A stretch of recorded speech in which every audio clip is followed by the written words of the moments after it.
So if you're counting on the physical evidence before you cheer up, then you have a sort of gap, don't you?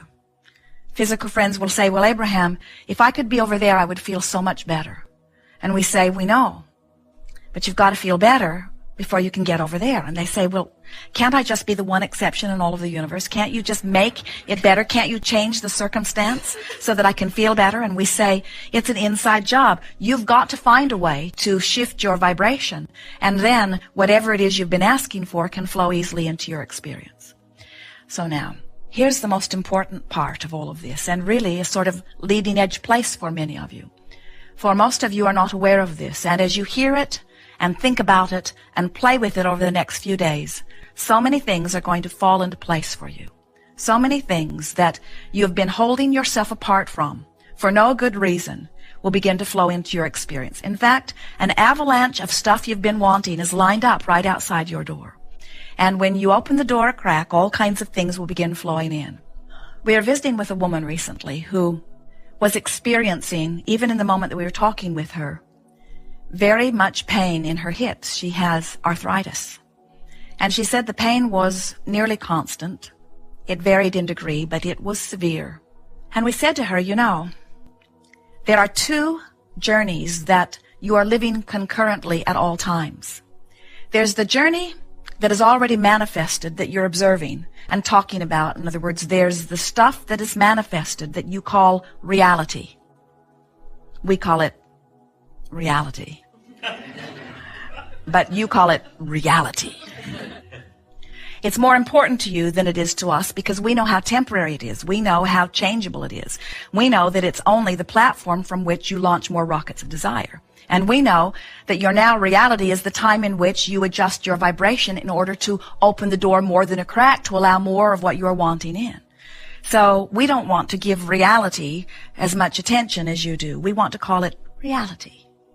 Temporary reality. So we said to this woman, you have two journeys that are running concurrently. You've got the reality or your awareness of what has manifested. But then you have this emotional reality. You have this vibrational reality. You have an opportunity on your emotional journey to adjust your vibration. You can't do much about the reality that is manifested. Some of you say, Abraham, I've jumped out of an airplane. I'm at 40,000 feet. I have no parachute. What should I do? And we say, hold on, it will be over soon. Because sometimes if you wait until the very last minute to begin adjusting your vibration, there is a momentum factor involved that you sort of have to live out. But we're wanting to talk to you pre-manifestation. We're wanting to talk to you about what you're doing with your vibration now. And so we want to call your attention to this emotional journey that you're always upon. So as we were talking to our friend with arthritic hips in great pain, we said, you could be a person who has arthritis in your hips and pain who is fearful, or you could be a woman who has arthritis in her hips and pain and hopeful. And the vibrational difference between being fearful and hopeful is a huge vibrational difference. Now, as any moment in time is not, it's not a big enough vibrational difference to give you instant manifestation. Nothing is. And friends, trust us on this. You're glad that you don't have instant manifestation. This buffer of time is really your friend. It's your opportunity to observe and to ponder and to visualize and to remember. It's your opportunity to take an emotional journey that might be different from what you're actually observing. Do you know that the majority of the vibration that the majority of people offer is offered in response to what they are observing? When you have the ability to imagine, you have the ability to remember, you have so many options other than looking at what is. And this is the part that we really want you to hear today. Even if you're standing in the midst of a reality, you have the ability to look at it in a way that makes you feel fear or to look at it in a way that makes you feel hope. And so that's why we are referring to the emotional journey. It's the emotional journey up the emotional meter. And when you understand that the way you feel is the key to this, now you're on your way. Thinking your way through it is harder because do you know how magnetic thoughts are? So if something's been happening and you've been observing it and you've been talking about it, you've activated that vibration within you.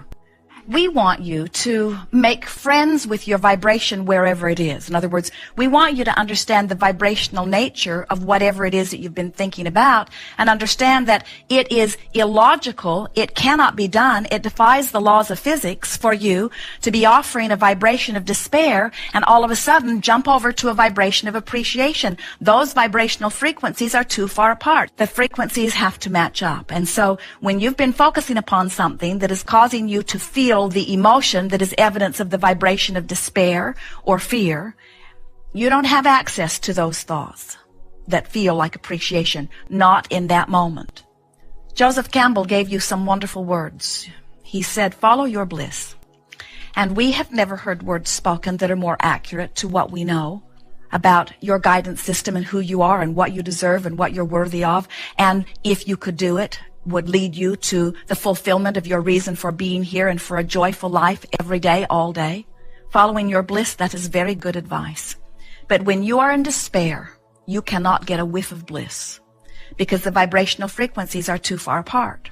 And when someone suggests that you are wrong not to be reaching and finding bliss or appreciation or love when you are in your place of strong negative emotion, we want you to understand that it's not practical to make that kind of quantum leap jump. But it is practical for you to move from despair to anger.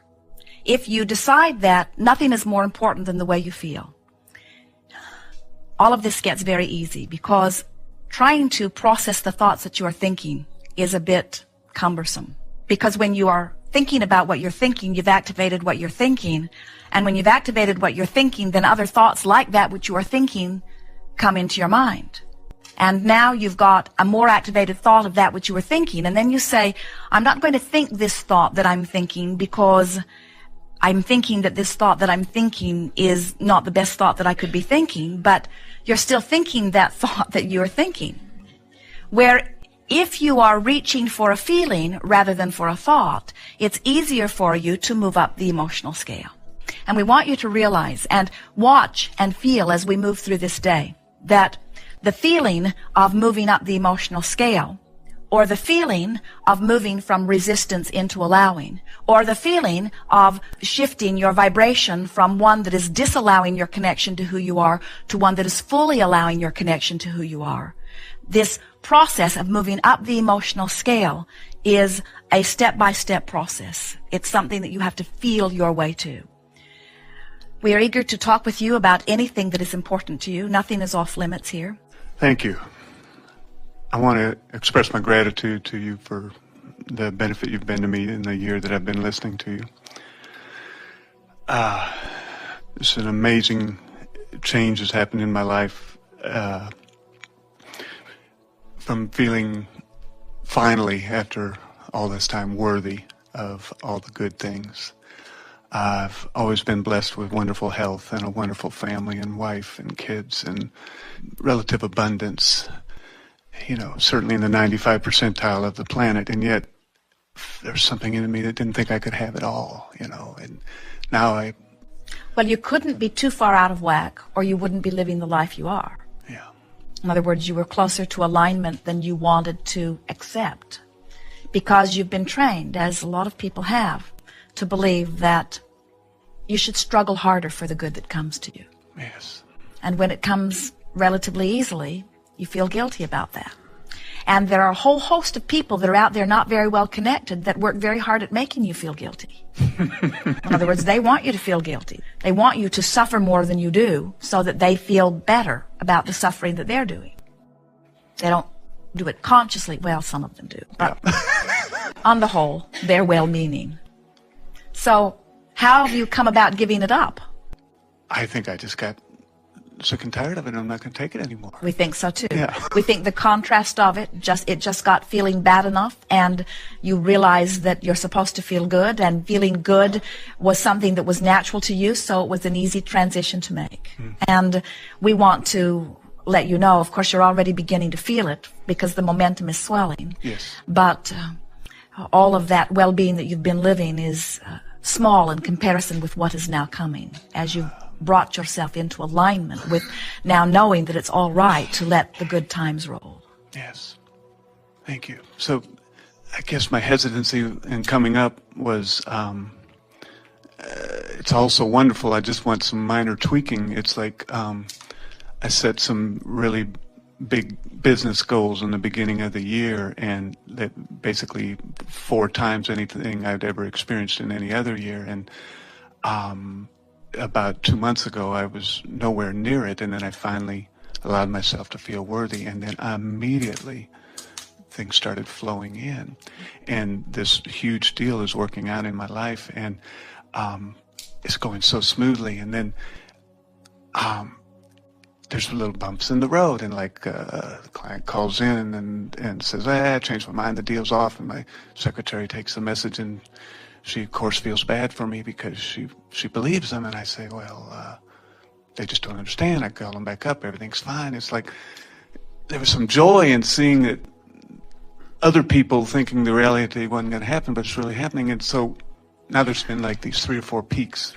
And it's like, am I creating that myself? Yes, and you are doing it because there is a part of you that you want your hands in the clay, and you want to feel responsible for the creation, and you want to, in essence, earn the good that's coming. And so you're not quite ready to just let it happen. Yeah. That's the tweaking that you're wanting to do. You're wanting to justify it just a little bit by suffering at least some. Yeah. And in that, clarity is coming forth. In other words, when something looks like it's not quite going right, clarity relative to rockets of desires happen, and the future experience gets better as a result of that focused attention that is then required.